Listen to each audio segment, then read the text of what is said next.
Bonjour, lors de notre prochain cours, nous débuterons notre cycle de handball. Le règlement du handball est composé de nombreuses règles. Cette vidéo vous présentera le règlement simplifié qui sera utilisé durant vos matchs. Alors, découvrons d'abord le terrain et les différentes parties qui le composent. L'aire de jeu est un rectangle de 40 sur 20 mètres, comprenant une surface de jeu et 2 surfaces de but. Les grands côtés sont appelés lignes de touche, les petits, lignes de but. Le but est placé au milieu de chaque ligne de but. À 3 mètres, devant la surface de but, une ligne est tracée en pointillé. Il s'agit de la ligne de jet franc. Entre la ligne de jet franc et la surface de but, un trait indique la marque du jet de 7 mètres. Au milieu du terrain se situe la ligne médiane, au milieu de laquelle le ballon est mis en jeu au début du match et après chaque but. Le joueur effectuant l'engagement doit se trouver avec un pied au moins sur la ligne médiane. Ses coéquipiers ne peuvent pas dépasser la ligne médiane avant le coup de sifflet. Que se passe-t-il lorsque le ballon sort du terrain? Si une équipe fait sortir le ballon en touche, l'adversaire remet en jeu le ballon à l'endroit où le ballon est sorti, en mettant un pied sur la ligne. Si un défenseur fait sortir le ballon derrière sa ligne de but, un attaquant le remet en jeu par un jet de coin. Par contre, si c'est un attaquant ou le gardien qui a dévié le ballon derrière la ligne de but, il n'y a pas de jet de coin. C'est le gardien qui récupère le ballon et le remet en jeu. Et les joueurs ont-ils tous le même rôle? Une équipe est composée de 7 joueurs maximum, mais tous n'ont pas le même rôle ni les mêmes règles. Parmi les 7 joueurs, les équipes disposent d'un gardien de but et de 6 joueurs de champ. Alors, voyons ce qui les différencie. Le gardien de but a seul le droit de pénétrer sur la surface de but. Dans cette surface, le ballon appartient au gardien et les joueurs de champ n'ont pas le droit d'y pénétrer, ni même de mettre un pied sur la ligne. Si c'est le cas, le ballon est rendu au gardien. Par contre, un joueur de champ peut tirer en suspension en sautant avant la ligne par-dessus la surface du but, s'il tire avant de retomber. Un joueur de champ n'a pas non plus le droit de passer le ballon à son gardien si ce dernier se trouve dans sa surface de but. Le gardien de but peut quitter et revenir dans sa surface de but librement, à condition qu'il n'ait pas le ballon. S'il se trouve en dehors, son coéquipier peut lui passer le ballon, mais il ne pourra donc pas revenir dans sa surface avec le ballon.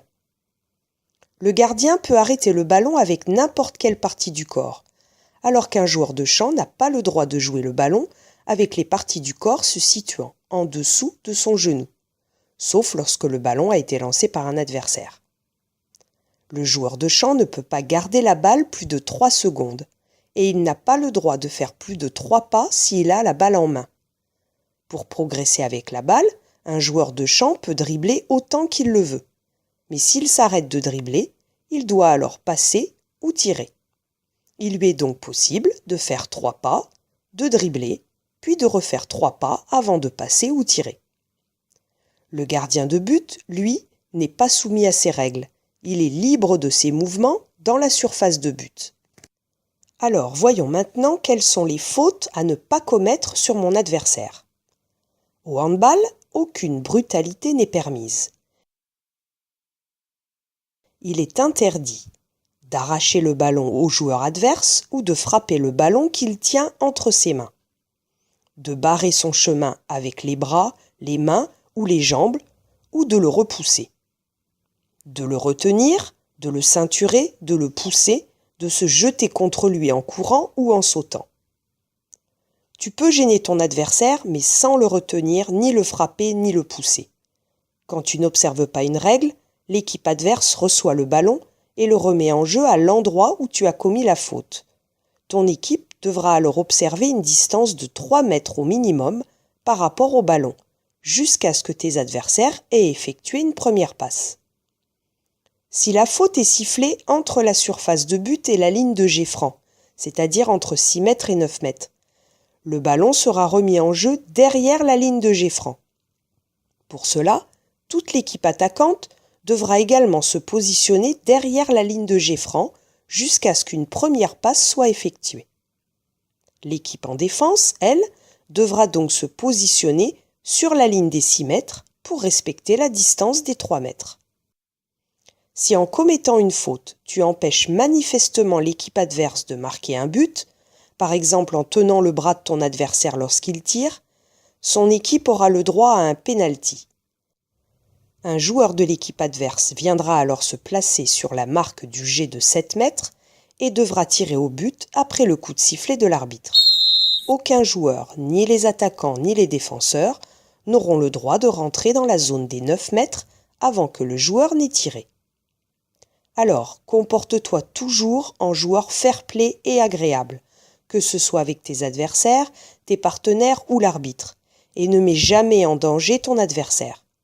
Et si tu te comportes de façon antisportive ou si tu joues délibérément de manière déloyale, tu devras sortir du terrain 2 minutes au moins.